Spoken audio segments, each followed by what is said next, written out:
Hello guys, tuturuan ko kayo kung paano magpalit ng hostname sa ating switch. Alright, so ganito lang yan. Ang first steps na gagawin natin ay titingnan muna natin yung kanyang mga nilalaman. So run, show running config for short, show run. Tapos pindutin lang natin yung enter pag isa-isa. Pero kung gusto mo ng maramihan, space bar. So, yun yung mga nilalaman ng kanyang loob. So, wala pa siyang nilalaman. So, wala pang IP address, yung interface VLAN 1, tapos HTTP server, tapos wala pa. Wala pa mga BTY, so press. Right? So, gagawin natin, titingnan natin kung meron siyang VLAN. So, show VLAN. So, yun, wala din siyang naka-configure na VLAN. So, itong VLAN 1, ito yung default VLAN na hindi nabubura. Yan yung default.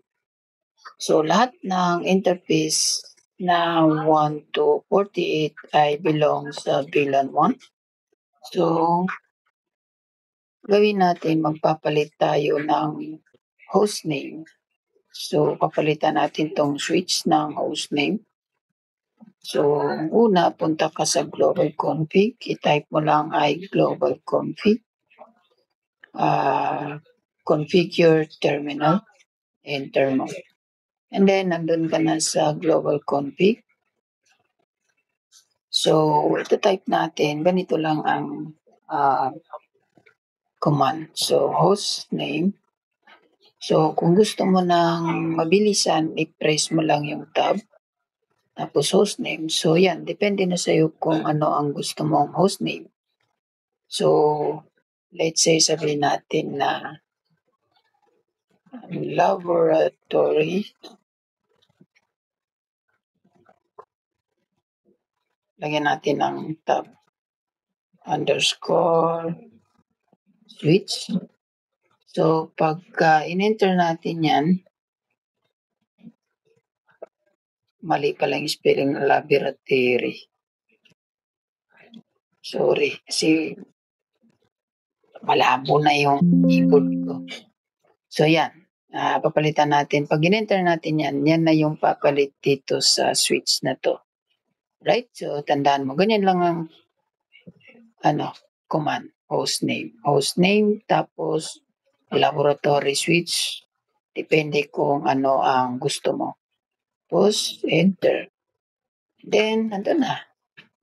Doon na yung ating hostname, laboratory. Di ba? Ang galing. So, napalitan na yung ating hostname mula sa switch, napalitan ng laboratory underscore switch. Alright? So, ganun lang. So, titingnan natin. So, kung anong nakalagay. Sure. Hindi. Mali. Kulang ng do. Pagka nandito ka sa global config, ilagay mo pag gusto mong show, lagyan mo ng do. Then, do show run. Then, ayun, hanapin natin yung ginawa natin. Kasi nandirito yun. Ito, hostname. So, yan na yung hostname na nilagay natin. Alright? So, pag kailangan natin i-save yan, kasi pag hindi natin na-save, mamamatay. Then, WR. Ganyan lang. WR lang. Right. Okay? So, yan. Pero, pwede naman na copy running config. Then, start up running config. So, pwede na yan. Kulang pa pala. Start up running config. So, ito yung nakalagay sa kung paano mag-save sa talagang susundin mo yung copy running config, then start up running config. Pwede naman yung WR kaya lang mas pag tinatanong ka ng mga ito talaga yung dapat mong i-type, copy running config, then startup config, enter. Then yun. Pagka namatay yung switch natin, na siya, masi-save na. Kasi pag hindi natin sinave yun, mawawala yung ginawa natin kung mag-fluctuate man. Alright? So, yun lang.